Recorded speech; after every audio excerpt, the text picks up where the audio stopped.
حضرت عمران بن حسین رضی اللہ عنہ سے روایت ہے کہ رسول اللہ صلی اللہ علیہ وآلہ وسلم نے فرمایا، نظر لگ جانے یا کسی کے ڈسنے سے دم کرنا جائز ہے۔ مشکوٰۃ المصابیح حدیث نمبر 4557۔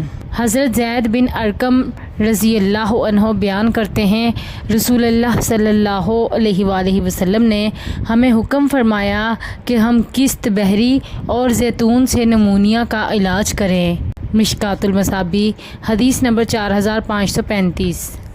حضرت عبد الرحمن بن عثمان رضی اللہ عنہ سے روایت ہے کہ ایک طبیب نے نبی صلی اللہ علیہ وآلہ وسلم سے مینڈک کو دوائی میں ڈالنے کے متعلق دریافت کیا تو نبی صلی اللہ علیہ وآلہ وسلم نے اسے اس کے قتل کرنے سے منع فرما دیا۔ مشکوٰۃ المصابیح حدیث نمبر 4545۔